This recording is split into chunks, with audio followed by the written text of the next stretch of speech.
ஏன்பா சண்முகம், அந்த ஆள் ஒரு பிக்காளி பைய, அவரு உன்னை உசுப்பேத்தி விட்டுட்டாரு, நீ கைய வச்சுட்ட. இதுக்கு போய் மனசு உடைஞ்சிடலாமா? இங்கே உட்கார்ந்துருந்தா எப்படி? எந்திரி போலாம். இப்படியே இருந்தா எல்லாம் சரியாயிடுமா? வா சண்முகம், வீட்டுக்கு போலாம். அந்த ஆள் என்னை உசுப்பேத்தி விடுறதுக்கு தான் அப்படி வந்து பேசினான்னு எனக்கு தெரியும்ல. நான் வாயா போவுன்னு சொல்லும் போதே போயிருந்தா இந்த பிரச்சனையே வந்திருக்காதப்பா.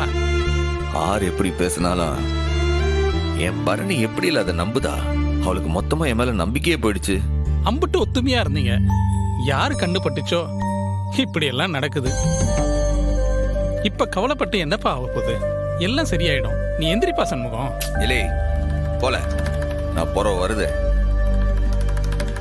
பிரசிடென்ட் சார்வால் ஒரு சின்ன வேண்டுகோள். என்ன சாமி, என்னாச்சு?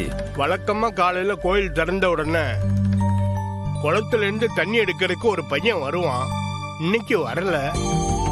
அதுக்கு என்ன செய்யணும் ஐயரே? நேக்கு குளத்துல இருந்து குடங்குடமா தண்ணி எடுத்து இவ்வளவு தூரம் கொண்டு வர்றதுக்கு உடம்பு ஒத்துழைக்காது. உங்களுக்கு தெரிஞ்ச பையன் யாரையாவது இங்க திருப்பணி செய்ய கூட்டி வர்றீங்களா? சாமிக்கு அபிஷேகம் பண்ண நேரம் ஆயிடுச்சு. இப்ப என்ன, குளத்துல இருந்து தண்ணி எடுத்துட்டு வந்து ஊத்தணும். நானே ஊத்துறேன், நீங்க போங்க. பிரசிடென்ட மட்டும் அனுப்பிட்டு வரேன். இல்ல இல்ல, நான் ஊத்துதேன். சார்வால் நீங்களா? மனசு பூரா ரணமா இருக்கு.